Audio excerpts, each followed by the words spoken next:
des soufis, compte tenu des trois phrases suivantes. Ô Seigneur, je t'invoque et me dirige vers toi par le biais de ton prophète. Ô Muhammad, je me suis dirigé vers mon Seigneur à travers toi. Et enfin, Seigneur, exauce son intercession à ma faveur. Cependant, l'interprétation de ce hadith ne fait pas l'unanimité. Parce que la question que les hadiths sont posées est la suivante. Est-ce l'homme qui s'adressait à Dieu en passant par Muhammad, ou bien est-ce Muhammad lui-même qui s'est adressé à Dieu, comme le laisse entendre la phrase « Si tu veux, je l'invoque pour toi ». C'est ce « si tu veux, je l'invoque pour toi » qui a permis aux Wahhabites de dire que l'intercession n'est pas permise parce que c'est le prophète lui-même qui s'est adressé à Dieu pour l'aveugle et non l'inverse. Donc vous voyez, sur la base d'un même hadith, ou bien sur la base d'un même texte, du Coran, on a ces positions différentes. L'autre question, je ne vais pas m'y arrêter longtemps, c'est cette notion de tawassul, intercession. Est-ce une question théologique ou bien une simple divergence juridique? Lu comme ça peut être banal, sauf que les conséquences sont importantes. Parce que si on le prend pour une question théologique, il faut comprendre que dans le sens théologique, il y a théos, il y a Dieu. Et un problème théologique va invalider la foi, normalement. Et si on le prend pour une simple question juridique, dans ce cas, la divergence est permise. Pour une simple raison, on a énormément d'écoles juridiques qui divergent sur des positions, sur des questions données. Même sur ce point-là, qui est pourtant fondamental, les deux courants ne sont pas d'accord. Et que les Wahhabites critiquent juste lourdement le tawassul en le considérant comme une question théologique. Là où une bonne part des soufis, je me suis basé cette fois sur un livre de Saïd Ramadan al-Bouti, mais aussi d'un texte du Yéménite Ali al-Jufri, qui disent que non, au contraire, le tawassul, la demande d'intercession n'est pas une question théologique, mais c'est une question juridique. L'autre point, c'est la visite des tombes.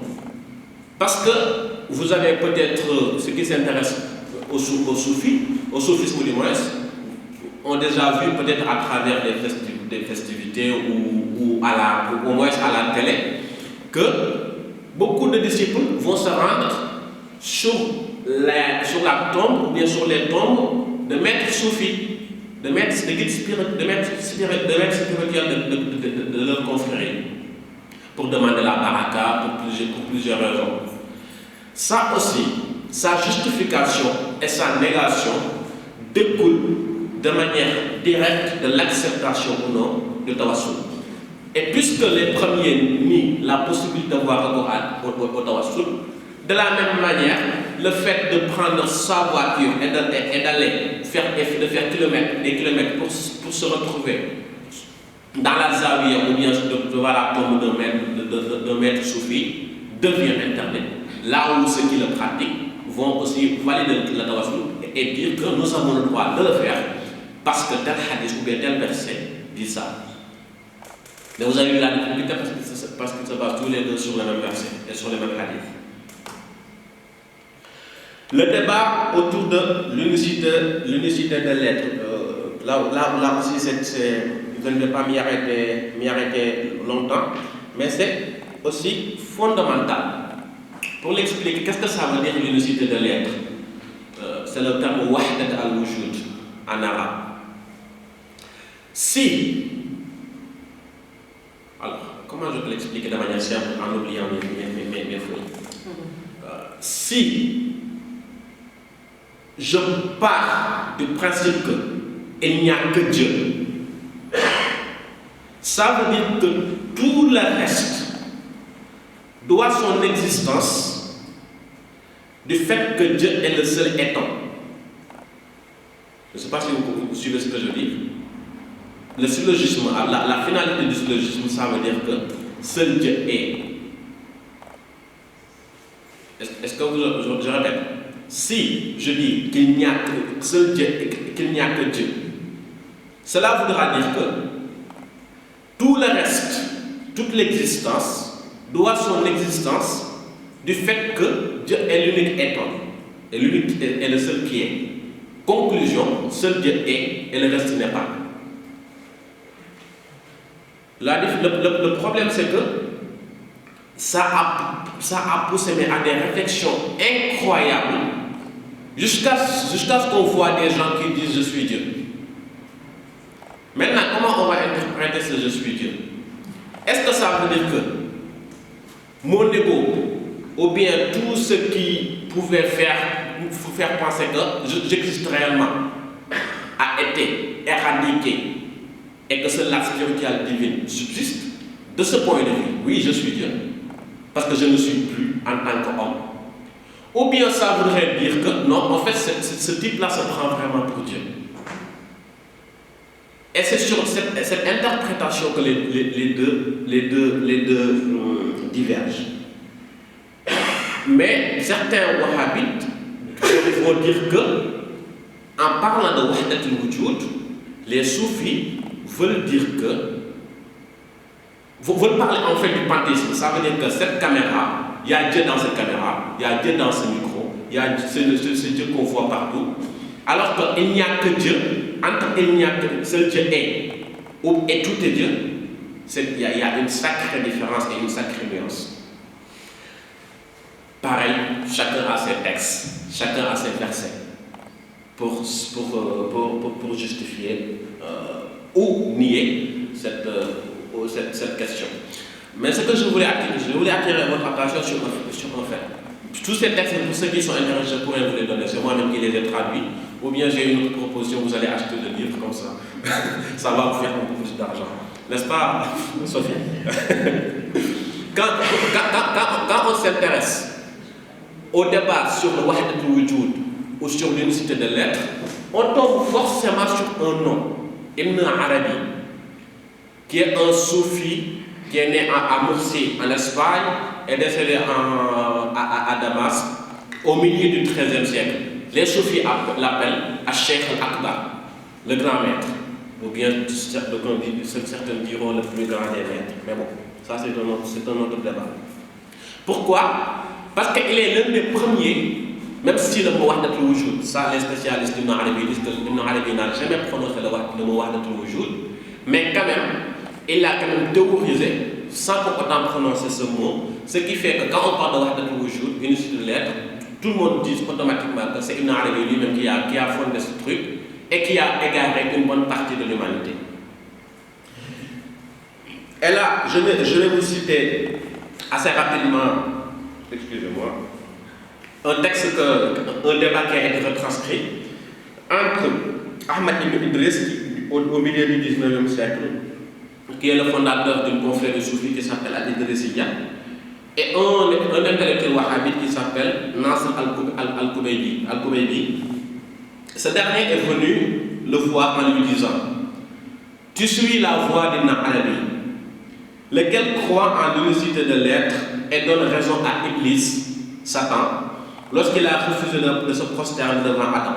Parce que ce qu'il faut comprendre, c'est qu'avec cette lecture de l'unicité de l'être, on peut aller trop loin. Au nom de quoi Dieu va demander à Iblis de se prosterner aux anges, de se prosterner pour un homme.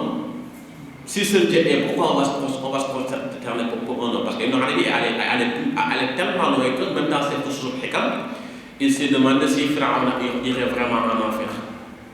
Pour lui, Pharaon n'ira pas en enfer. Il le dit dans les Fusul al-Hikam.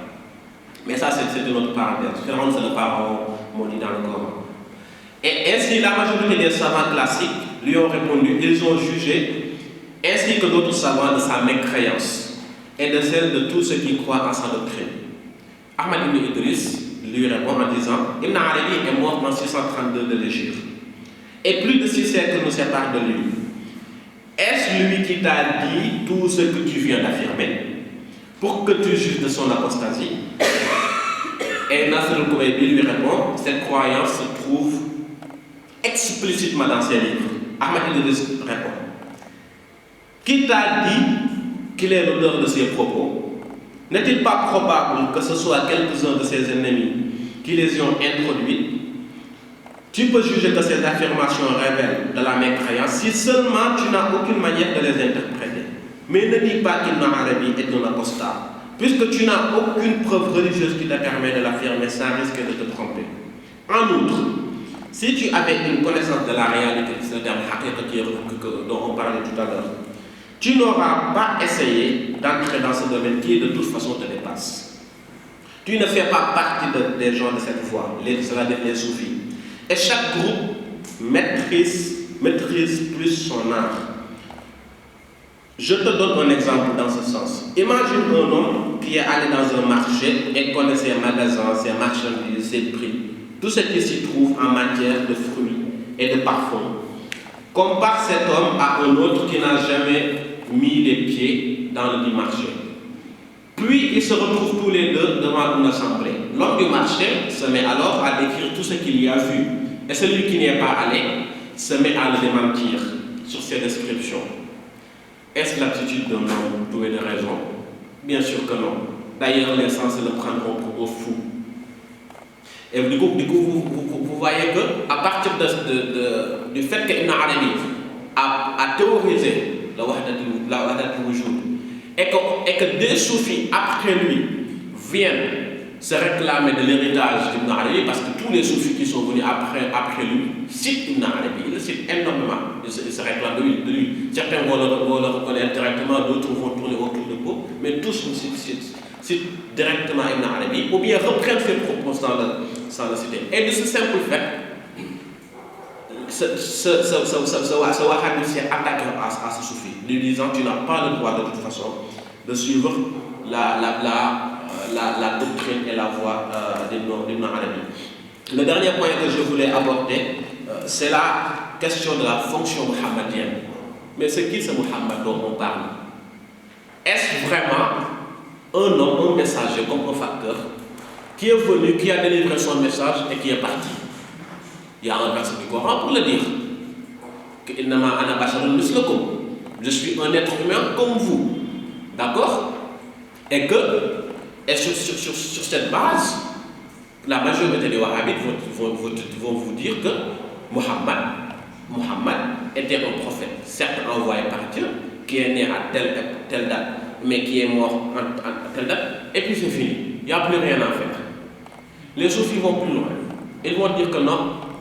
D'ailleurs, tu te trompes d'une chose, c'est que c'est le Muhammad physique qui est né au 6e siècle de l'ère chrétienne, mais le Muhammad ésotérique, le Muhammad spirituel, est le premier à être créé. Lorsque Dieu a voulu créer dans la Genèse, qu'est-ce qu'il a dit? Que la lumière soit, et la lumière fut. Eh bien, les soufis disent que la première chose créée par Dieu, c'est la lumière mohammedienne, la lumière du prophète, et que c'est à partir de cette lumière que tout a été créé. Et que tout le reste de l'univers est une manifestation de cette lumière. Du coup, le Muhammad que tu connais n'est qu'une manifestation d'un Muhammad métaphysique qui dépasse ce Muhammad-là. Et de ce point de vue, ce n'est pas un Muhammad purement humain. Il n'est pas le fait que son corps soit enterré ne changera rien. Parce que cette lumière, justement, est puisée de la lumière de Dieu. Et quelque chose qui est puisé de la lumière de Dieu ne peut pas mourir. La conséquence, c'est que beaucoup de soufis vont te dire que, alors qui ont vécu, alors qu'ils vivent même encore, vont te dire qu'en fait, ce que je suis en train de pratiquer là, moi qui suis né le 20 octobre 1932 ou que c'est encore, c'est le prophète qui est venu me le donner à l'état d'éveil. Il y a beaucoup de soufis qui le disent. D'accord? On peut le défendre si on légitime cette doctrine de la fonction mohammedienne, la haqiqa al-muhammadiyya, ou bien al-nur al-muhammadi. Sauf que ça c'est inacceptable pour la majorité. Mais pas pour la majorité, je ne suis pas tombé sur un wahhabite depuis que je faisais ma thèse jusqu'aujourd'hui, qui accepte cette idée selon laquelle le prophète Mohammed a une fonction qui dépasse son apostolat historique, comme peut dater au milieu du 6e siècle, jusqu'à son décès. Et le reproche de l'une des figures les plus importantes du wahhabisme contemporain, c'est que en fait, puisque le soufisme vient directement du christianisme, les soufis en fait veulent comparer Mohammed à Jésus, qui est né d'une naissance miraculeuse, à qui on attribue des fonctions extraordinaires, et c'est de cette influence que viendrait cette doctrine. Je vais terminer avec cette citation de Claude Haddad, qui est une grande spécialiste d'Ibn Arabi, qui dit la chose suivante. De la même que la Kaaba est la Qibla, la direction vers laquelle se tournent physiquement les fidèles lorsqu'ils accomplissent la prière rituelle, de même le prophète est-il la Qibla vers laquelle s'oriente le cœur de ceux qui désirent entrevoir l'éternel. L'étoile polaire qui, dans la profondeur de la nuit, jamais ne cesse de prier. Qu'est-ce que ça veut dire ce qui fait que, pour beaucoup de soufis d'ailleurs, pour atteindre la réalisation spirituelle, il suffit de passer ton temps à prier sur le prophète. Mais figurez-vous que dans les wirds, c'est-à-dire les litanies de dans la plupart des confrères soufis, il y a la partie demande pardon, mais il y a aussi une partie incroyable accordée à la prière sur le prophète. Conclusion maintenant. Après tout ce que je viens de dire, et que j'ai voulu vraiment résumer au maximum, avons-nous affaire à une querelle de texte ou à un choc de lecture? Je ne donnerai pas la réponse. Je l'ai abordé là, mais je vous donnerai un indice. Ce n'est ni l'un ni l'autre. Peut-être c'est les deux à la fois. Et vous, qu'en pensez-vous? J'aimerais bien le savoir. Et je vous remercie de votre aimable attention.